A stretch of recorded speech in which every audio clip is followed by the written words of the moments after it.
ಇವತ್ತಿನ ತರಗತಿಯಲ್ಲಿ ನಿಮ್ಮ ಪದ್ಯ ಭಾಗದ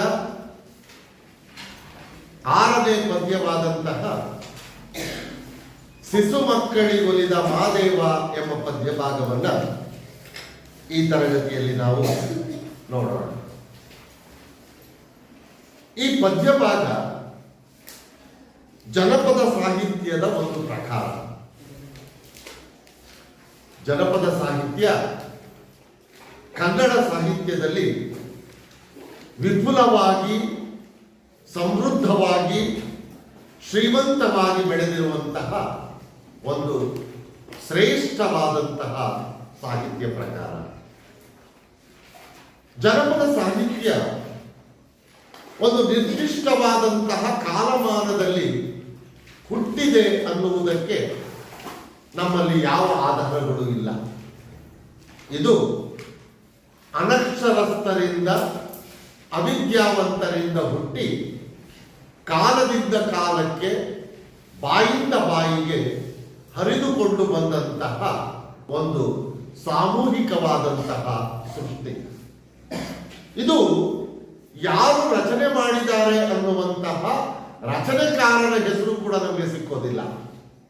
ಯಾರೋ ಹೇಳಿದ್ದು, ಅದನ್ನ ಯಾರೋ ಕೇಳಿಸ್ಕೊಂಡ್ರು, ಅದನ್ನ ಹಾಗೆ ಮುಂದುವರಿಸಿಕೊಂಡು ಬಂದರು. ಇದೊಂದು ಕಂಠಸ್ಥ ಸಾಹಿತ್ಯ. ಇದಕ್ಕೆ ಬರವಣಿಗೆಗಳಿರಲಿಲ್ಲ. ಯಾಕೆಂದ್ರೆ ಇದು ಹುಟ್ಟಿದ್ದೇ ಅವಿದ್ಯಾವಂತರಿಂದ, ಅನಕ್ಷರಸ್ಥರಿಂದ. ಯಾರೋ ಒಂದು ಜನಪದ ಗೀತೆಯನ್ನು ಕಟ್ಟಿದ್ರು, ಅದನ್ನ ಯಾರೋ ಕೇಳಿಸ್ಕೊಂಡ್ರು, ಅದನ್ನು ಅವರು ಹಾಡ್ಲಿಕ್ಕೆ ಶುರು ಮಾಡಿದ್ರು. ಹೀಗೆ ಜನಪದ ಸಾಹಿತ್ಯ ನಮ್ಮಲ್ಲಿ ಬೆಳೆದು ಬಂದಿರುವುದನ್ನು ನಾವು ಕಾಣ್ತಾ ಹೋಗ್ತೇವೆ. ಈ ಜನಪದ ಸಾಹಿತ್ಯದಲ್ಲಿ ಹಲವಾರು ಪ್ರಕಾರಗಳಿದ್ದಾವೆ. ಜನಪದ ಗೀತೆಗಳು, ಜನಪದ ಕಥೆಗಳು, ಲಾವಣಿಗಳು, ಗೀಗಿ ಪದಗಳು, ಗಾದೆ ಮಾತುಗಳು, ಒಗಟುಗಳು, ಸೋಮಾನೆ ಪದಗಳು, ಇಂತಹ ಹಲವಾರು ಪ್ರಕಾರಗಳನ್ನು ನಾವು ಜನಪದ ಸಾಹಿತ್ಯದಲ್ಲಿ ಕಾಣ್ತೇವೆ. ಈ ಎಲ್ಲ ಸಾಹಿತ್ಯ ಹುಟ್ಟಿದ್ದು ಅನಕ್ಷರಸ್ಥರಿಂದ, ಅವಿದ್ಯಾವಂತರಿಂದ. ಅವರು ಹೊಲದಲ್ಲಿ ಕೆಲಸವನ್ನು ಮಾಡುವಾಗ, ಒಬ್ಬ ಹೆಣ್ಣು ಮಗಳು ರಾಗಿ ಬೀಸುವಾಗ, ಜೋಗುಳ ಹಾಡುವಾಗ, ಖುಷಿಗಾಗಿ, ಆನಂದಕ್ಕಾಗಿ, ಮನರಂಜನೆಗಾಗಿ ಈ ತಮ್ಮ ಜೀವನದ ಅನುಭವಗಳನ್ನು ಹಾಡಿನ ರೂಪದಲ್ಲಿ ಕಟ್ಟಿ ಹಾಡುವಂತಹ ಪ್ರಯತ್ನವನ್ನ ಮಾಡ್ತಾ ಇದ್ರು. ಅವತ್ತಿನ ಕಾಲದಲ್ಲಿ ಒಂದು ಅಜ್ಜಿ ಕಥೆಯನ್ನ ಹೇಳುವುದಕ್ಕೆ ಶುರು ಮಾಡಿದ್ದು ಅಂದ್ರೆ ಅವಳಿಗೆ ಮುಗಿಸುವಂಥದ್ದೇ ಗೊತ್ತಾಗ್ತಿರ್ಲಿಲ್ಲ. ಅಷ್ಟರ ಮಟ್ಟಿಗೆ ಕಥೆಗೊಂದು ಕಥೆಯನ್ನ ಕಟ್ಟಿ ಹೇಳುವಂತಹ ಸಾಮರ್ಥ್ಯ ಅವತ್ತಿನ ಕಾಲದಲ್ಲಿ ಅಜ್ಜಿಯಂದಿರಿಗೆ ಇತ್ತು ಅನ್ನುವುದನ್ನ ನಾವು ಕಾಣಬಹುದು. ಹೀಗೆ ಜನಪದ ಸಾಹಿತ್ಯ ನಮ್ಮಲ್ಲಿ ಹುಟ್ಟಿ ಬೆಳೆದು ಬಂದಿದೆ. ಇಂತಹ ಜನಪದ ಸಾಹಿತ್ಯದ ಇನ್ನೊಂದು ಪ್ರಕಾರ ಜನಪದ ಮಹಾಕಾವ್ಯಗಳು ಅಂತ. ಈ ಜನಪದ ಮಹಾಕಾವ್ಯಗಳು ಅಂದ್ರೆ ಸುದೀರ್ಘವಾದಂತಹ ಕಾವ್ಯಗಳು ಅಂತ ಕರೀತೇವೆ. ಈಗ ಜನಪದ ಗೀತೆಗಳು, ಜನಪದ ಕಥೆಗಳು ಅಂತ ಅಂದಾಗ ಇವು ಕೆಲವೇ ಕ್ಷಣಗಳಲ್ಲಿ ಮುಗಿದು ಹೋಗುವಂತಹ ಕಥೆಗಳು, ಕೆಲವೇ ಕ್ಷಣಗಳಲ್ಲಿ ಮುಗಿದು ಹೋಗುವಂತಹ ಗೀತೆಗಳು. ಆದರೆ ಮಹಾಕಾವ್ಯಗಳು ಅಂದಾಗ ಒಂದು ರಾತ್ರಿ ಪೂರ್ತಿಯಾಗಿ, ಒಂದು ಹಗಲು ಪೂರ್ತಿಯಾಗಿ, ಅಥವಾ ಹಗಲು ರಾತ್ರಿ ಪೂರ್ತಿಯಾಗಿ, ಹೀಗೆ 2 ಅಥವಾ 3 ದಿವಸ ನಿರಂತರವಾಗಿ ಸುದೀರ್ಘವಾಗಿ ಒಂದೇ ಕಥೆಯನ್ನ ಹೇಳುವಂತಹ ಸಾಮರ್ಥ್ಯವನ್ನ ನಮ್ಮ ಜನಪದರು ಕಂಡುಕೊಂಡಿದ್ದರು. ಹೀಗೆ ಒಂದೇ ಕಥೆಯನ್ನ ಸುದೀರ್ಘವಾಗಿ ಹೇಳಿದಾಗ ಅದು ಮಹಾಕಾವ್ಯ ಅಂತ ಕರೆಸಿಕೊಳ್ಳುತ್ತೆ. ಇಂತಹ ಮಹಾಕಾವ್ಯಗಳು ನಮ್ಮ ಜನಪದದಲ್ಲಿ ತುಂಬಾ ಇದ್ದಾವೆ. ಮಾದೇಶ್ವರ ಗುಡ್ಡರು ಮಲೆ ಮಾದೇಶ್ವರ ಅನ್ನುವಂತಹ ಕಥೆಯನ್ನು ಹೇಳ್ತಾರೆ. ಹಾಗೆ ನೀಲಗಾರರು ಮಂಟೆಸ್ವಾಮಿ ಎನ್ನುವಂತಹ ಕಥೆಯನ್ನು ಹೇಳ್ತಾರೆ. ಮೈಲಾರ ಲಿಂಗನ ಗುಡ್ಡರು ಮೈಲಾರ ಲಿಂಗನ ಕಥೆಯನ್ನು ಹೇಳ್ತಾರೆ. ಯಲ್ಲಮ್ಮ ಗುಡ್ಡರು ಯಲ್ಲಮ್ಮನ ಕಥೆಯನ್ನು ಹೇಳ್ತಾರೆ. ಹೀಗೆ ಇವರೆಲ್ಲರೂ ಕೂಡ ಜನಪದ ಕಾವ್ಯಗಳನ್ನ ಸೃಷ್ಟಿ ಮಾಡಿದಂಥವರು. ಎಲ್ಲಮ್ಮನಿಗೆ ಸಂಬಂಧಪಟ್ಟಂತ ಕಥೆಯನ್ನ 2-3 ದಿವಸ ನಿರಂತರವಾಗಿ ಹೇಳುವಂತಹ ಸಾಮರ್ಥ್ಯವನ್ನು ಒಳಗೊಂಡವರು. ಅದೇ ರೀತಿಯಲ್ಲಿ ಮಾದೇಶ್ವರ ಗುಡ್ಡರು ಕೂಡ ಮಲೆ ಮಾದೇಶ್ವರನ ಕಥೆಯನ್ನ ದಿನಗಟ್ಟಲೆ ಹೇಳುವಂತಹ ಸಾಮರ್ಥ್ಯವನ್ನು ಉಳ್ಳವರು. ಇಂತಹ ಸುದೀರ್ಘವಾದಂತಹ ಕಥೆಗಳನ್ನು ನಾವು ಮಹಾಕಾವ್ಯಗಳು ಅಂತ ನಾವು ಕರೀತೇವೆ. ಇಂತಹ ಜನಪದ ಮಹಾಕಾವ್ಯಗಳನ್ನ ಜನಪದ ವಿದ್ವಾಂಸರಾದಂತಹ ಪಾಂಡಿತ್ಯವನ್ನು ಪಡೆದಂತಹ ಡಾಕ್ಟರ್ PK ರಾಜಶೇಖರ್ ಅವರು ಈ ಎಲ್ಲ ಕೃತಿಗಳನ್ನ ಸಂಗ್ರಹಿಸಿ ಅವುಗಳನ್ನು ಪ್ರಕಟಿಸಿದ್ದಾರೆ. ಜನಪದ ವಿದ್ವಾಂಸರಾದಂತಹ ಡಾಕ್ಟರ್ PK ರಾಜಶೇಖರ್ ಅವರು ಮಲೆಯ ಮಾದೇಶ್ವರ ಕಾವ್ಯ, ಜನಪದ ಮಹಾಭಾರತ, ಜನಪದ ರಾಮಾಯಣ, ಪಿರಿಯಾಪಟ್ಟಣದ ಕಾಳಗ, ಬೆಟ್ಟದ ಚಾಮುಂಡಿ ಮುಂತಾದ ಕೃತಿಗಳನ್ನು ಸಂಗ್ರಹಿಸಿ ಪ್ರಕಟಿಸಿದ್ದಾರೆ. ಇವು ಜನಪದ ಸಾಹಿತ್ಯದಲ್ಲಿ ಇರುವಂತಹ ಮಹಾಕಾವ್ಯಗಳು. ಪ್ರಸ್ತುತ ನಿಮಗಿರುವಂತಹ ಈ ಪದ್ಯಭಾಗವನ್ನು ನಾವು ನೋಡೋದಾದ್ರೆ, ಈ ಪದ್ಯಭಾಗವನ್ನ ಮಲೆಯ ಮಾದೇಶ್ವರ ಅನ್ನುವಂತಹ ಮಹಾಕಾವ್ಯದಿಂದ ಆಯ್ಕೆ ಮಾಡಿಕೊಂಡಿದ್ದಾರೆ. ಈ ಮಲೆಯ ಮಾದೇಶ್ವರ ಅನ್ನುವಂತಹ ಕಾವ್ಯದಲ್ಲಿ 14 ಸಾಲುಗಳಿದ್ದಾವೆ. ಸಾಲುಗಳು ಅಂದ್ರೆ ಒಂದೊಂದು ಭಾಗಗಳು ಅಂತ.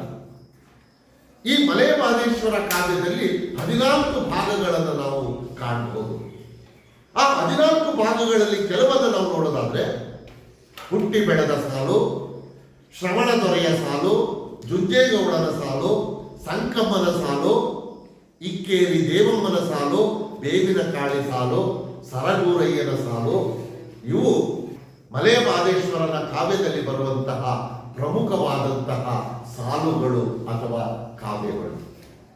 ಈ ಮಲೆಯ ಮಾದೇಶ್ವರ ಕಾವ್ಯದಲ್ಲಿ ಬರುವಂತಹ ಸಂಕಮ್ಮನ ಸಾಲು ಅನ್ನುವಂತಹ ಭಾಗದಿಂದ ಪ್ರಸ್ತುತ ನಿಮ್ಮ ಈ ಪದ್ಯ ಭಾಗವನ್ನ ಶಿಶು ಮಕ್ಕಳಿಗೊಲಿದ ಮಾದೇವ ಅನ್ನುವಂತಹ ಈ ಪದ್ಯ ಭಾಗವನ್ನ ಆಯ್ಕೆ ಮಾಡಿಕೊಳ್ಳಲಾಗಿದೆ. ಪ್ರಸ್ತುತ ಈ ಪದ್ಯ ಭಾಗದಲ್ಲಿ ನಾವು ನೋಡೋದಾದ್ರೆ, ಈ ಪದ್ಯ ಭಾಗ ಸಂಕಮ್ಮನ ಕಥೆಯನ್ನ ಆಧರಿಸಿರುವಂಥದ್ದು. ಸಂಕಮ್ಮನ ಕಥೆ. ಸಂಕಮ್ಮನಿಗೆ 2 ಮಕ್ಕಳು, ಕಾರಯ್ಯ ಮತ್ತು ಬಿಲ್ಲಯ್ಯ ಅಂತ. ಈ ಕಾರಯ್ಯ ಮತ್ತು ಬಿಲ್ಲಯ್ಯ ಎಂಬ ಈ ಮಕ್ಕಳನ್ನ ಶಿವ ದತ್ತು ಮಕ್ಕಳನ್ನಾಗಿ ಪಡಿತಾರೆ. ದತ್ತು ಮಕ್ಕಳನ್ನಾಗಿ ಪಡೆದಂತಹ ಈ ಮಕ್ಕಳಿಗೆ ಒಮ್ಮೆ ಪರೀಕ್ಷೆಯನ್ನ ಮಾಡ್ತಾನೆ. ಅವರ ಸತ್ಯವನ್ನ, ಭಕ್ತಿಯನ್ನ ನೋಡಬೇಕು ಅಂತ ಶಿವ ಒಮ್ಮೆ ಆ ಮಕ್ಕಳನ್ನ ಪರೀಕ್ಷೆ ಮಾಡ್ತಾನೆ. ಆ ಪರೀಕ್ಷೆಯಲ್ಲಿ ಚಿಕ್ಕ ಮಕ್ಕಳು ಶಿವನನ್ನ ಗೆಲ್ತಾರೆ. ಶಿವನನ್ನ ಗೆಲ್ಲುವಂತಹ ಕಥೆಯೇ ಈ ಒಂದು ಶಿಶು ಮಕ್ಕಳಿಗೊಲಿದ ಮಾದೇವ ಅನ್ನುವಂತಹ ಕಥಾಭಾಗ. ನಾವಿಲ್ಲಿ ಈ ಸಂಕಮ್ಮನ ಕಥೆಯನ್ನು ನೋಡೋದಾದ್ರೆ, ಸಂಕಮ್ಮನ ಕಥೆ ಮಲೆ ಮಾದೇಶ್ವರ ಕಾವ್ಯದಲ್ಲಿ ಬಹಳ ವಿಶೇಷವಾದಂತಹ ಒಂದು ಕಥಾಭಾಗ. ಈ ಸಂಕಮ್ಮ ಅನ್ನುವಂತಹ ಹೆಣ್ಣು ಮಗಳು ಸೋಲಿಗರ ನೀಲಯ್ಯ ಅನ್ನುವವನ ಜೊತೆ ಮದುವೆ ಆಗ್ತಾನೆ. ಇವರಿಗೆ 12 ವರ್ಷಗಳ ಕಾಲ ಮಕ್ಕಳಾಗೋದಿಲ್ಲ. ಆಗ ಅವರ ಅಣ್ಣ ತಮ್ಮಂದಿರು, ಹತ್ತಿಗೆ ನಾದಿನಿಯರು ಇವರೆಲ್ಲರೂ ಕೂಡ ಇವರನ್ನ ಆಡ್ಕೊಳ್ತಾರೆ. ಈ ಅವಮಾನವನ್ನು ತಡೆಯಲಾರದೆ ಇವರಿಬ್ಬರೂ ಕೂಡ ಹೊರಗೆ ಬಂದ್ಬಿಡ್ತಾರೆ.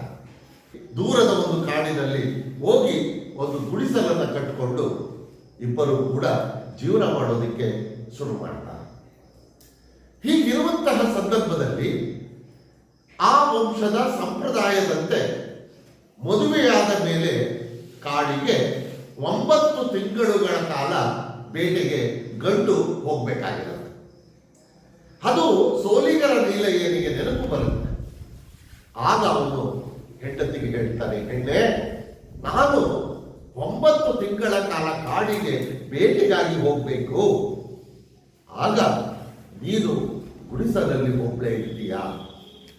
ನೀನು ಯಾವುದೇ ತಪ್ಪನ್ನ ಮಾಡೋದಿಲ್ಲ ಅಂತ ನೀನು ನನಗೆ ಭಾಷೆ ಕೊಡು ಅಂತ ಸಂಕಮ್ಮನನ್ನ ಕೇಳ್ಕೊಳ್ತಾನೆ. ಸಂಕಮ್ಮ ತುಂಬಾ ಚೆಲುವೆ. ಅವನಿಗೆ ಅನುಮಾನ, ನಾನು ಮನೆಯನ್ನು ಬಿಟ್ಟು ಹೋದಾಗ ನನ್ನ ಹೆಂಡತಿ ಸಂಕಲ್ಪ ಏನಾದರೂ ತಪ್ಪು ಮಾಡಿಬಿಟ್ರೆ, ಪರಪುರುಷನ ಸಹವಾಸವನ್ನು ಮಾಡಿಬಿಟ್ರೆ ಅನ್ನುವ ಅನುಮಾನದಿಂದ ಅವನು ಸಂಕಪ್ಪನನ್ನ ಕೇಳ್ಕೊಳ್ತಾನೆ, ನೀನು ನನಗೊಂದು ಭಾಷೆ ಕೊಡಬೇಕು. ಅವಳು ಭಾಷೆ ಕೊಡೋದಿಲ್ಲ. ನಾನು ತಪ್ಪನ್ನ ಮಾಡೋದಿಲ್ಲ ಅನ್ನುವ ನಂಬಿಕೆ ನನಗಿದೆ, ನಾನು ಒಳ್ಳೆ ಹೆಣ್ಣು ಮಗಳು, ಹೀಗಿರುವಾಗ ನಾನ್ಯಾಕಯ್ಯ ನಿನಗೆ ಭಾಷೆ ಕೊಡಬೇಕು ಅಂದಾಗ ಸಿಟ್ಟು ಮಾಡಿಕೊಂಡಂತಹ ಈ ಸೋಲಿಗರ ನೀಲಯ್ಯ ಅವಳ ಕೈ ಕಾಲುಗಳನ್ನು ಕಟ್ಟಿ ಅವಳ ಮೈ ಮೇಲಿರುವಂತಹ ವಸ್ತ್ರಗಳನ್ನೆಲ್ಲ ಕಳಚಿ ಹಾಕಿ ಕೈ ಕಾಲುಗಳನ್ನು ಕಟ್ಟಿ ಗುಡಿಸಲನ್ನು ಕೂಡ ಹಾಕಿ ಒಂದು ರಾಕ್ಷಸಿ ಆಕಾರದ ಗೊಂಬೆಯನ್ನ ಮಾಡಿ ಆ ಗೊಂಬೆಯನ್ನ ಕಾವಲಾಗಿರಿಸಿ ಗುಡಿಸಲಿನ ಸುತ್ತ 77 ಮಂಡಲಗಳನ್ನು ರಚನೆ ಮಾಡಿ ಅವನು ಕಾಡಿಗೆ ಹೊರಟೋಗ್ತಾನೆ. ಹೀಗೆ ಕೈಕಾಲುಗಳನ್ನು ಕಟ್ಟಿಸಿಕೊಂಡು ನೋವನ್ನು ಅನುಭವಿಸುತ್ತಿರುವಂತಹ ಸಂಕಮ್ಮ ನೀಲಯ್ಯ ಹೋದ ಮೇಲೆ ತನ್ನ ಮನೆ ದೇವರಾದಂತಹ ಮಾದಯ್ಯನನ್ನ ನೆನಪಿಸ್ಕೊಳ್ತಾನೆ. ಆಗ ಮಾದಯ್ಯ ಅಲ್ಲಿಗೆ ಬರ್ತಾನೆ. ಬಂದು ಅವಳ ಕಷ್ಟವನ್ನು ನೋಡಿ ಅವಳಿಗೆ ಕಟ್ಟಿರುವಂತಹ ಎಲ್ಲ ಕಟ್ಟುಗಳನ್ನು ಬಿಚ್ಚಿ ಅವಳನ್ನ ಕಾಪಾಡಿ ಅವಳಿಗೆ ವಸ್ತ್ರವನ್ನು ಕೊಡ್ತಾನೆ. ಇದೆಲ್ಲ ಆದಮೇಲೆ ಶಿವ ಅವಳಿಗೊಂದು ವರವನ್ನು ಕೂಡ ಕೊಡ್ತಾನೆ, ಸಕಲ ಐಶ್ವರ್ಯವನ್ನು ಕೊಡ್ತಾನೆ. ಸಕಲ ಐಶ್ವರ್ಯವನ್ನು ಕೊಟ್ಟು ಆಮೇಲೆ ಸಂಕಮ್ಮನಿಗೆ ಭಿಕ್ಷೆ ಕೇಳ್ತಾನೆ. ಎಂತಹ ಐಶ್ವರ್ಯ ಬಂದ್ಬಿಡುತ್ತೆ ಅಂದ್ರೆ ಒಂದು ಅರಮನೆಯಂತಹ ಮನೆ ನಿರ್ಮಾಣ ಆಗ್ಬಿಡುತ್ತೆ. ರೇಷ್ಮೆಯ ಪಟ್ಟದ ಸೀರೆಯನ್ನ ಅವಳು ಧರಿಸಿಕೊಳ್ತಾಳೆ, ಮೈ ಮೇಲೆ ಆಭರಣಗಳನ್ನು ತುಂಬಿಕೊಳ್ತಾಳೆ. ಅಷ್ಟೊಂದು ಶ್ರೀಮಂತಿಕೆಯನ್ನು ಕೊಟ್ಟಂತಹ ಶಿವ ಅವಳನ್ನ ಭಿಕ್ಷೆ ಕೇಳ್ತಾನೆ, ನೀನು ನನಗೆ ಭಿಕ್ಷೆ ಕೊಡು. ಸಂಕಮ್ಮ ಭಿಕ್ಷೆಯನ್ನು ತಗೊಂಡ್ಬರ್ತಾಳೆ. ಭಿಕ್ಷೆಯನ್ನು ತಗೊಂಡ್ಬಂದಾಗ ಅವನು ಭಿಕ್ಷೆಯನ್ನು ಸ್ವೀಕಾರ ಮಾಡೋದಿಲ್ಲ. ಬಂಜೆಯಿಂದ ನಾನು ಭಿಕ್ಷೆಯನ್ನು ತಗೊಳ್ಳೋದಿಲ್ಲ ಅಂದಾಗ ಮತ್ತೆ ಸಂಕಮ್ಮನೆ ಕೇಳ್ತಾನೆ, ಬಂಜೆಯಾಗುವುದಕ್ಕೆ ನೀನೇ ಕಾರಣ ಭಗವಂತ, ನೀನು ನನ್ನನ್ನು ಬಂಜೆ ಅಂತ ಹೇಳ್ತಾ ಇದೆಯಲ್ಲ, ಹಾಗಾದ್ರೆ ಮಕ್ಕಳಾಗುವಂತಹ ವರವನ್ನು ನೀನೇ ಕೊಡು ಕೇಳ್ಕೊಳ್ತಾನೆ. ಆಗ ಶಿವ ಅವಳಿಗೊಂದು ವರವನ್ನು ಕೊಡ್ತಾನೆ, ಮಕ್ಕಳಾಗುವ ವರ. ಮಕ್ಕಳಾಗುವಂತಹ ವರವನ್ನು ಕೊಡುವುದಕ್ಕೆ ಮುಂಚೆ ಒಂದು ಮಾತನ್ನು ಕೇಳ್ತಾನೆ, ನಾನು ನಿನಗೆ ಮಕ್ಕಳಾಗುವ ವರವನ್ನು ಕೊಡ್ತೀನಿ, ಅದಕ್ಕೆ ಪ್ರತಿಯಾಗಿ ನೀನು ನನಗೇನು ಕೊಡ್ತೀಯ? ಅವಳು ಹೇಳ್ಬಿಡ್ತಾಳೆ, ಹುಟ್ಟಿದ ಮಕ್ಕಳನ್ನ ಹುಟ್ಟಿದ 1 ವಾರಕ್ಕೆ ನಾನು ನಿನಗೆ ದತ್ತು ಮಕ್ಕಳಾಗಿ ಕೊಟ್ಬಿಡ್ತೀನಿ ಅಂತ. ಅದೇ ರೀತಿಯಲ್ಲಿ ವರವನ್ನು ಕೊಡ್ತಾನೆ ಶಿವ. ವರವನ್ನು ಕೊಟ್ಟು ಅಲ್ಲೇ ಒಂದು ಹಲ್ಲಿಯ ರೂಪವನ್ನು ತಾಳಿ ಆ ಮನೆಯಲ್ಲೇ ಉಳ್ಕೊಳ್ತಾನೆ. ಹೀಗೆ ಕಾಲವನ್ನು ಕಳೆದಿರುವಾಗ 9 ತಿಂಗಳು ಕಳೆಯುತ್ತೆ. ಬೇಟೆಗೆ ಹೋಗಿದ್ದಂತಹ ಈ ನೀಲಯ್ಯ ವಾಪಸ್ ಬರ್ತಾನೆ. ಬರುವಾಗ ದೂರದಿಂದಲೇ ನೋಡ್ತಾನೆ. ದೂರದಿಂದಲೇ ನೋಡುವಾಗ ತಾನು ಹೋಗುವಾಗ ಇದ್ದ ಗುಡಿಸಲು ಈಗ ಒಂದು ಅರಮನೆ ಆಗಿದೆ. ಓಹೋ, ನನ್ನ ಹೆಂಡತಿ ಸಂಕಮ್ಮ ಏನೋ ತಪ್ಪನ್ನ ಮಾಡಿ ಅವಳು ಹಣವನ್ನು ಗಳಿಸಿ ಸಂಪತ್ತನ್ನು ಗಳಿಸಿ ಶ್ರೀಮಂತಳಾಗಿದ್ದಾಳೆ ಅಂತ ಅವಳ ಮೇಲೆ ವಿಪರೀತವಾದ ಕೋಪ ಮಾಡಿಕೊಳ್ತಾನೆ. ಅದು ಮಾದಯ್ಯನಿಗೆ ಗೊತ್ತಾಗುತ್ತೆ. ಮಾದಯ್ಯ ಸಂಕಮ್ಮನಂತಹ ಒಂದು ರೂಪವನ್ನು ಮಾಡಿ ಮನೆ ಮುಂದೆ ನಿಲ್ಲಿಸ್ಬಿಡ್ತಾನೆ. ಕೋಪದಿಂದ ಬಂದಂತಹ ಆ ನೀಲಯ್ಯ ಆ ಗೊಂಬೆಯನ್ನು ಕತ್ತರಿಸಾಕ್ತಾನೆ. ಆಮೇಲೆ ಕೋಪ ಕಡಿಮೆ ಆಗುತ್ತೆ. ಮನೆ ಒಳಗೆ ಹೋಗ್ತಾನೆ. ಸಂಕಮ್ಮ ಕಾಣಿಸ್ತಾನೆ. ಸಂಕಮ್ಮ ಗರ್ಭಿಣಿಯಾಗಿರುವಂಥದ್ದು ಗೊತ್ತಾಗುತ್ತೆ. ಆಗ ಅನುಮಾನ ಪಡ್ತಾನೆ. ಅನುಮಾನ ಪಟ್ಟು ಸಂಕಮ್ಮನನ್ನ ಹಲವಾರು ಪರೀಕ್ಷೆಗೆ ಒಳಪಡಿಸ್ತಾನೆ. ಎಲ್ಲಾ ಪರೀಕ್ಷೆಯಲ್ಲಿಯೂ ಕೂಡ ಆ ಸಂಕಮ್ಮ ಗೆಲ್ತಾಳೆ ಮಾದೇವನ ಕಾರಣದಿಂದ. ಕೊನೆಗೆ ತನ್ನ ತಪ್ಪನ್ನು ಒಪ್ಕೊಳ್ತಾನೆ. ತನ್ನ ತಪ್ಪನ್ನು ಒಪ್ಕೊಂಡು ಸುಖವಾಗಿ ಜೀವನ ಮಾಡ್ತಿರ್ತಾರೆ. ಇದಾದ ಮೇಲೆ ಸಂಕಮ್ಮನಿಗೆ 2 ಮಕ್ಕಳು ಜನಿಸ್ತಾನೆ. ಆ 2 ಮಕ್ಕಳು ಜನಿಸಿ 1 ವಾರವಾದ ನಂತರ ಶಿವ ಮತ್ತೆ ಬಂದು ಭಿಕ್ಷೆಯಾಗಿ ಕೇಳ್ತಾನೆ. ಆಗ ಆ 1 ವಾರದ ಆ ಮಕ್ಕಳನ್ನ ಸಂಕಮ್ಮ ಶಿವನಿಗೆ ದತ್ತು ಮಕ್ಕಳನ್ನಾಗಿ ಕೊಟ್ಟರು. ಆ ಮಕ್ಕಳನ್ನ ಕೈಲಾಸಕ್ಕೆ ಕರೆದುಕೊಂಡು ಹೋದಂತಹ ಶಿವ ಒಂದು ದಿವಸ ಅವರನ್ನ ಪರೀಕ್ಷೆ ಮಾಡ್ತಾನೆ. ಆ ಪರೀಕ್ಷೆ ಮಾಡುವಂತಹ ಕಥೆಯೇ ನಿಮಗಿರುವಂತಹ ಈ ಪದ್ಯಭಾಗ. ಶಿಶು ಮಕ್ಕಳಿಗೆ ಒಲಿದ ಮಾದೇವ. ಶಿಶು ಅಂದ್ರೆ ಶಿಶು ಅಂತ, ಚಿಕ್ಕ ಮಕ್ಕಳಿಗೆ ಒಲಿದಂತಹ ಮಾದೇವ. ಶಿವ ಮಕ್ಕಳಿಗೂ ಕೂಡ ಒಲಿತಾನೆ, ಮಕ್ಕಳಿಗೆ ಒಲಿದು ಅವನೂ ಕೂಡ ಮಗುವಾಗ್ತಾನೆ ಎನ್ನುವಂತಹ ಒಂದು ವಿಶೇಷವಾದಂತಹ ಕಥೆಯಾಧಾರಿತವಾದಂತಹ ಈ ಗೀತೆ ಶಿಶು ಮಕ್ಕಳಿಗೆ ಒಲಿದಂತಹ ಮಾದೇವ. ನೋಡಿ ಈ ಕಥೆ ಹೇಗಿದೆ, ಹೀಗೆ ಶುರು ಮಾಡ್ತಾರೆ. ಪದ್ಯವನ್ನ ಶುರು ಮಾಡ್ತೀನಿ. ಶಿಶು ಮಕ್ಕಳಿಗೊಲಿದ ಮಾದೇವ, ಜಾನಪದ ಪದ್ಯ ಭಾಗ. ಲಿಂಗ ಲಿಂಗ ಎನ್ನುವರು, ನಿಮ್ಮ ಲಿಂಗವ್ಯಾರು ಬಲ್ಲರು. ಶಿವನ ಮಹಿಮೆಯನ್ನು ಕುರಿತು ಹಾಡುತ್ತಿರುವಂತಹ ಆ ಭಕ್ತರು ಹೀಗೆ ಶಿವನನ್ನ ಕುರಿತು ಹೇಳ್ತಾರೆ. ಇಲ್ಲಿ ಶಿವ ಅಂದ್ರೂ ಒಂದೇ, ಮಹಾದೇವ ಅಂದ್ರೂ ಒಂದೇ, ಮಹಾದೇವ ಅಂದ್ರೂ ಕೂಡ ಒಂದೇ. ಇವು ಶಿವನಿಗಿರುವಂತಹ ಬೇರೆ ಬೇರೆ ಹೆಸರುಗಳು. ಲಿಂಗ ಲಿಂಗ ಎನ್ನುವರು, ನಿಮ್ಮ ಲಿಂಗವ್ಯಾರು ಬಲ್ಲಾರು. ಬಲ್ಲಾರು ಬಲ್ಲರು ಅಂತ, ಬಲ್ಲವರು ತಿಳಿದವರು. ಲಿಂಗ ಲಿಂಗ ಲಿಂಗ ಎಂದು ಹೇಳ್ತಾರಲ್ಲ, ಈ ಲಿಂಗವನ್ನ, ಈ ಶಿವಲಿಂಗವನ್ನ, ಶಿವಲಿಂಗದ ಈ ಮೂರ್ತಿಯನ್ನ ಯಾರು ತಿಳಿದಿದ್ದಾರೆ, ಯಾರು ಅರ್ಥ ಮಾಡಿಕೊಂಡಿದ್ದಾರೆ ಅಂದ್ರೆ, ಭಗವಂತನನ್ನ, ಶಿವನನ್ನ, ಶಿವಮೂರ್ತಿಯನ್ನ ಯಾರೂ ಸಹ ಪೂರ್ಣವಾಗಿ ಅರ್ಥ ಮಾಡಿಕೊಳ್ಳುವುದಕ್ಕೆ ಸಾಧ್ಯವಿಲ್ಲ. ಹಾಗೆ ಶಿವ ಅನ್ನುವವನು ಯಾರಿಗೂ ಕೂಡ ಸುಲಭವಾಗಿ ಅರ್ಥವಾಗುವುದಿಲ್ಲ.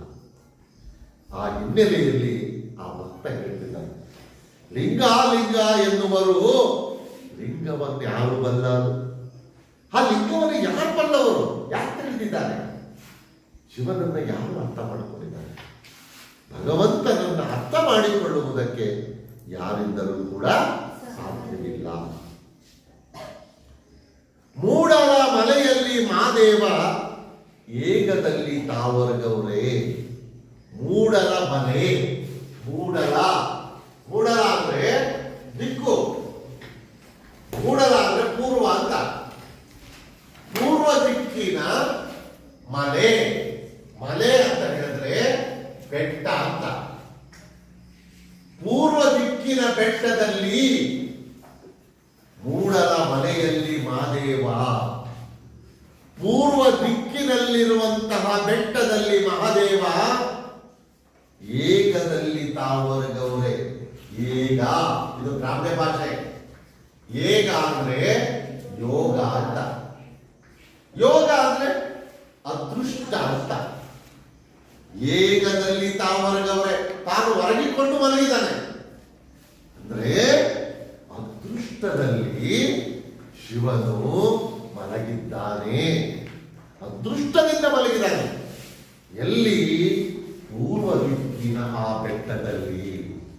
ಮೂಡಲ ಮಲೆಯಲ್ಲಿ ಮಹಾದೇವ, ಪೂರ್ವ ದಿಕ್ಕಿನ ಬೆಟ್ಟದಲ್ಲಿ ಮಹಾದೇವ ಯೋಗದಲ್ಲಿ, ಅದೃಷ್ಟದಲ್ಲಿ ತಾನು ಹೊರಗಿಕೊಂಡಿದ್ದಾನೆ. ಯಾವುದೋ ಒಂದು ಕಂಬಕ್ಕೆ ಅಥವಾ ಯಾವುದೋ ಒಂದು ಗೋಡೆಗೆ ಹೊರಗಿಕೊಂಡು ನಿದ್ರಿಸುತ್ತಿದ್ದಾನೆ.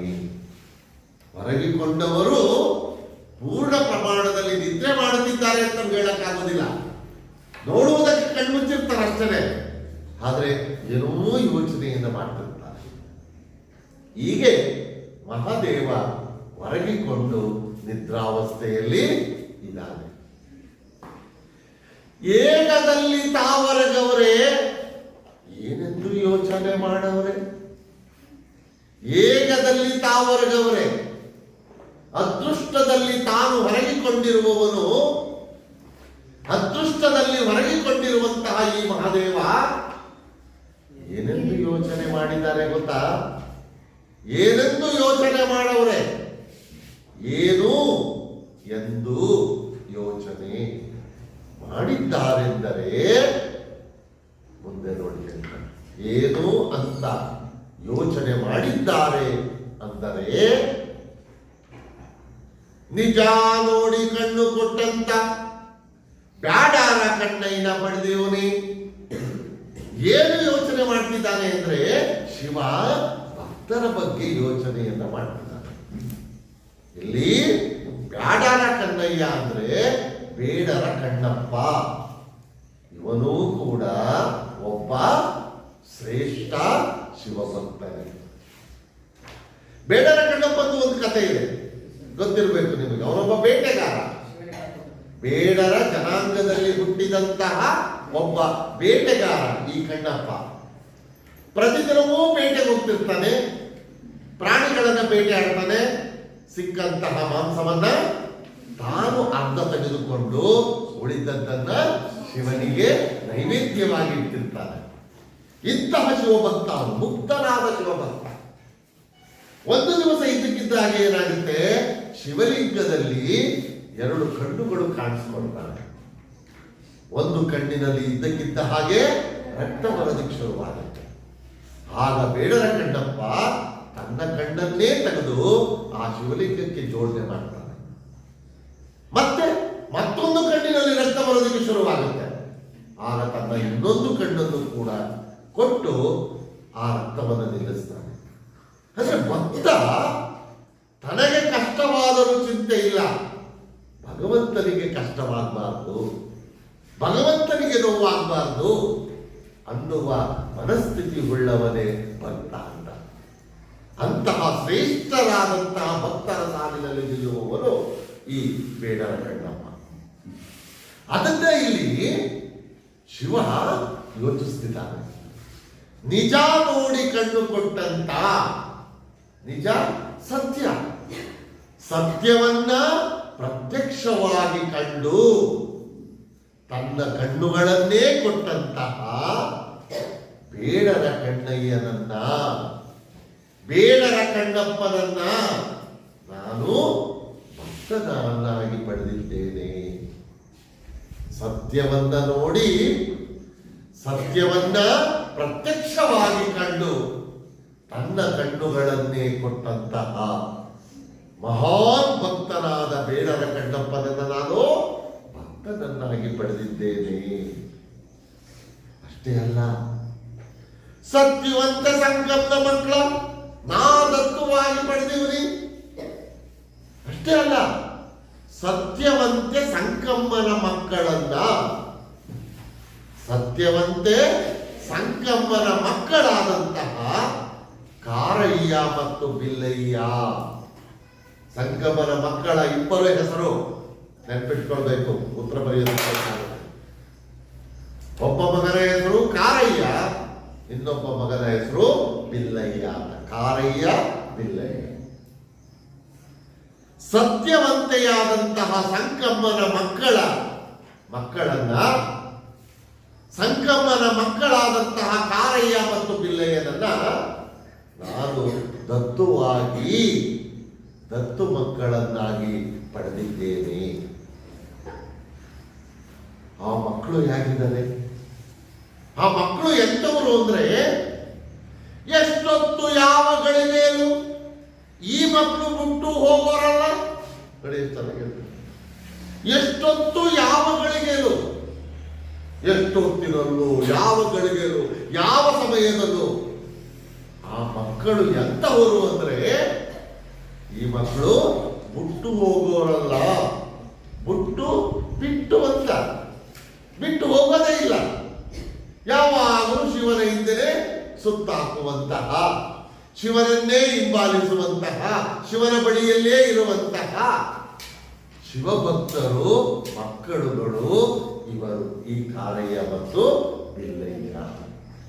ಯಾವತ್ತೂ ಕೂಡ, ಯಾವ ಗಳಿಗೆಯಲ್ಲೂ ಕೂಡ, ಯಾವ ಸಮಯದಲ್ಲೂ ಕೂಡ ಈ ಮಕ್ಕಳು ಶಿವನನ್ನ ಬಿಟ್ಟು ಹೋಗುವವರಲ್ಲ.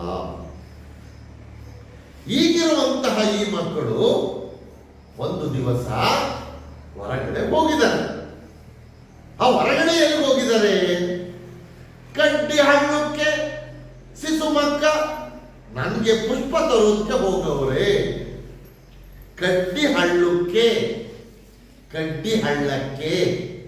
ಈ ಕಟ್ಟಿ ಎನ್ನುವುದು ಒಂದು ಹೆಸರು, ಹಳ್ಳದ ಹೆಸರು. ಇದು ನೀರು ಹರಿಯುವಂತಹ ಹಳ್ಳ, ಆ ಹಳ್ಳಕ್ಕೆ ಇರುವಂತಹ ಹೆಸರು ಇದು.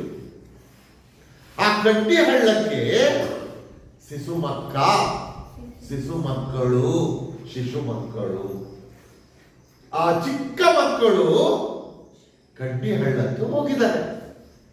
ಯಾಕೆ ಕಡ್ಡಿ ಹಳ್ಳಕ್ಕೆ ಹೋಗಿದ್ದಾರೆ? ನನಗೆ ಪುಷ್ಪ ತರೋದಕ್ಕೆ ಹೋಗವ್ರೆ.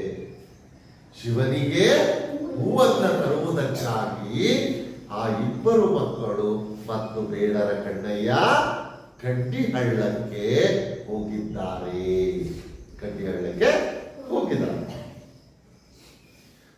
ಆಗ ಶಿವ ಮೂಡಲಮಲೆಯ ಬೆಟ್ಟದಲ್ಲಿ ಕುಳಿತುಕೊಂಡು ಹೊರಗಿಕೊಂಡು ಯೋಚನೆ ಮಾಡ್ತಿದ್ದಾನೆ. ಏನಂತ ಯೋಚನೆ ಮಾಡ್ತಿದ್ದಾನೆ ನೋಡಿ, ಮುಂದಿನ ಸಾಲಿನಲ್ಲಿ ಹೇಳ್ತಾರೆ. ಇವ್ರು 3 ಜನರ ಸತ್ಯವ ನಾ ತಿಳಿಬೇಕಂತಾರೆ ಮಹಾದೇವ. ಇವರು 3 ಜನರ ಸತ್ಯವನ್ನ, ಈ 3 ಅಂದ್ರೆ ಯಾರು? ಬೇಡರ ಕಣ್ಣಯ್ಯ, ಕಾರಯ್ಯ, ಬಿಲ್ಲಯ್ಯ. ಈ 3 ಜನರ ಸತ್ಯವನ್ನ, ಅವರ ಭಕ್ತಿಯನ್ನ, ಅವರ ನಿಜಾಂಶವನ್ನ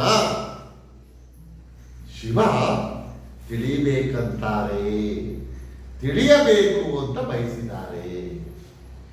ಶಿವ ಒಂದು ದಿವಸ ಮೂಡಲ ಮನೆಯ ಬೆಟ್ಟದಲ್ಲಿ ಹೊರಗಿಕೊಂಡು ಕುಳಿತಿರುವವನು ಹೀಗೆ ಯೋಚನೆ ಮಾಡ್ತಿದ್ದಾನಂತೆ.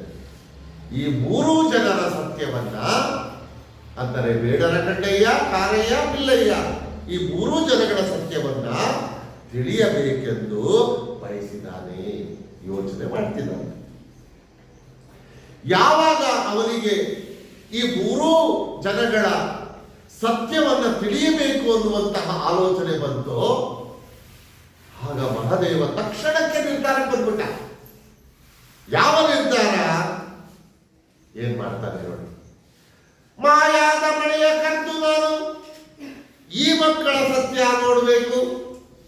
ಯೋಚನೆ ಮಾಡ್ದ, ಈ ಮಕ್ಕಳ ಸತ್ಯವನ್ನು ತಿಳಿಬೇಕು ಅಂದ್ರೆ ನಾನು ಮಾಯಾದ ಮಳೆಯನ್ನ ಕರೆಯಬೇಕು. ಮಾಯಾದ ಮಳೆ ಅಂದ್ರೆ ವಿಪರೀತವಾಗಿ ಸುರಿಯುವಂತಹ, ಯಥೇಚ್ಛವಾಗಿ ಸುರಿಯುವಂತಹ, ಎಂದೂ ಕಾಣದೇ ಇರುವಂತಹ ಮಳೆಯನ್ನ ಮಾಯಾದ ಮಳೆ ಎಂದು ಕರೀತಾರೆ. ಅಂತಹ ಒಂದು ಮಳೆಯನ್ನ ಕರೆದು ನಾನು ಮಾಯಾದಂತಹ ಮಳೆಯನ್ನ ಕರೆಸಿ ಈ ಮಕ್ಕಳ ಸತ್ಯವನ್ನ ನೋಡಬೇಕು ಅಂತ ಮಹಾದೇವ ಬಯಸಿದ್ದಾನೆ.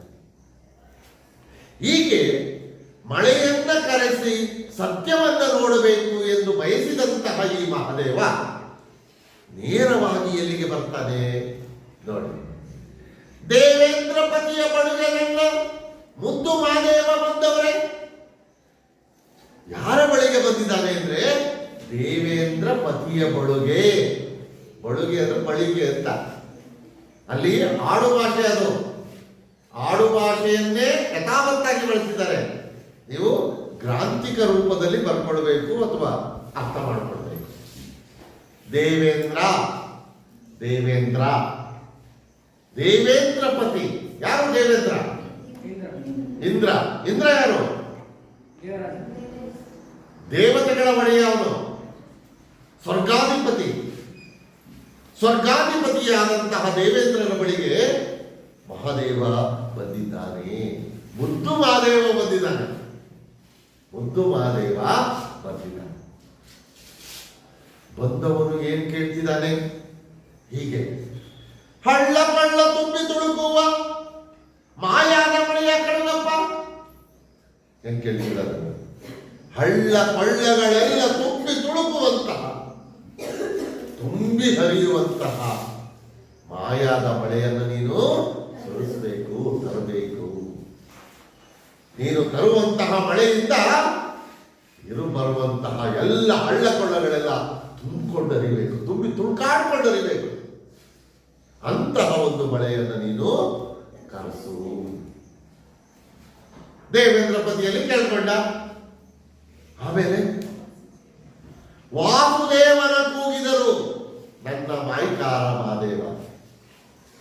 ವಾಸುದೇವ. ವಾಸುದೇವ ಅಂದ್ರೆ ವಾಯುದೇವ ಅಂತ. ನಂತರ ಏನ್ ಮಾಡ್ದ? ವಾಯುದೇವನನ್ನ ಕರೆದ. ವಾಯುದೇವನನ್ನ ಈ ನಾಯಿಕಾರ ಮಹಾದೇವ ಕರೆದು ವಾಯುದೇವನಿಗೆ ಏನು ಹೇಳ್ದ? ಜಗತ್ಯವೆಲ್ಲ ಮುರಿ ತಿಳಿಯೋಂಗೆ ಸುಂಟರ ಗಾಳಿಯ ಕಳುಗಪ್ಪ. ವಾಯುದೇವನನ್ನ ಕೇಳ್ಕೊಳ್ತಿದ್ದಾನೆ. ಏನಂತ ಕೇಳ್ತಿದ್ದಾನೆ? ಜಗತ್ಯವೆಲ್ಲ ಬುಗುರಿ ತಿರುಯೋಂಗೆ, ಇಡೀ ಜಗತ್ತು ಬುಗುರಿ ತಿರುಗುವ ಹಾಗೆ. ಬುಗುರಿ ನೋಡಿದಿರಾ? ಆಟ ಆಡಿದಿರಾ? ನೋಡಿದಿರಿ ಅನ್ನೋದು ಡೌಟ್ ಕಂಡ್ರಿ? ನೋಡಿದ್ರು ಸ್ವಲ್ಪ ನೋಡದೆ ಇದ್ರೆ ಜನ್ಮ ವ್ಯರ್ಥ ಅಲ್ವೇ? ಹಾಡದೆ ಇದ್ರೆ ಇನ್ನೂ ವ್ಯರ್ಥ. ಇಲ್ಲ, ಅವೆಲ್ಲ ಬಾಲ್ಯದ ಆಟಗಳು. ಹೇಗೆ ಬುಗುರಿ ತಿರುಗುತ್ತದೆಯೋ ಹಾಗೆ ಜಗತ್ತು ತಿರುಗಬೇಕು. ಜಗತ್ತು ಬುಗುರಿ ತಿರುಗುವ ಹಾಗೆ ತಿರುಗಿಸುವಂತಹ ಸುಂಟರ ಗಾಳಿಯನ್ನು ನೀನು ಕಳುಹಿಸು. ಯಾರನ್ನು ಕೇಳ್ಕೊಂಡ್ರು ಮಹಾದೇವ? ವಾಯುದೇವನನ್ನ ಕೇಳಿಕೊಂಡ್ರು. ನೀನು ಬೀಸುವಂತಹ ಕಳುಹಿಸುವಂತಹ ಸುಂಟರ ಗಾಳಿ ಹೇಗಿರಬೇಕು ಅಂದ್ರೆ, 4 ಲೋಕರು ಏಕವಾಗಿ ನೀ ಬೀಸಬೇಕೆಂದ ಮಹಾದೇವ. 4 ಲೋಕರು ಏಕವಾಗಿ, 4 ಲೋಕಗಳು ಒಂದಾಗಿ, 4 ಲೋಕಗಳು ಒಂದಾಗಿ ಬೀಸಬೇಕು. ನೀನು ಬೀಸುವಂತಹ ಸುಂಟರ ಗಾಳಿ 4 ಲೋಕಗಳು ಒಂದಾಗ್ಬಿಡಬೇಕು. 4 ಲೋಕಗಳು ಒಂದಾಗುವಂತಹ ರೀತಿಯಲ್ಲಿ ನೀನು ಗಾಳಿಯನ್ನ ಬೀಸಬೇಕು. ಅಂತಹ ಗಾಳಿಯನ್ನು ನೀನು ಕಳುಹಿಸು ಅಂತ ಶಿವ ಮಹಾದೇವ ವಾಯುದೇವನನ್ನ ಕೇಳ್ಕೊಂಡ. ದೇವೇಂದ್ರನ ಬಳಿಗೆ ಹೋಗಿ ಮಳೆಯನ್ನ ಕಳಿಸು ಅಂತ ಕೇಳಿಕೊಂಡ, ಮಾಯಾದ ಮಳೆಯನ್ನ ಕಳುಹಿಸುವಂತ. ಹಾಗೆ ವಾಯುದೇವನ ಬಳಿಗೆ ಬಂದು ಜಗತ್ಯವೆಲ್ಲ ಬುಗುರಿ ತಿರುಗುವ ಹಾಗೆ ತಿರುಗಿಸುವಂತಹ ಸುಂದರ ಗಾಳಿಯನ್ನು ಕಳುಹಿಸುವಂತ.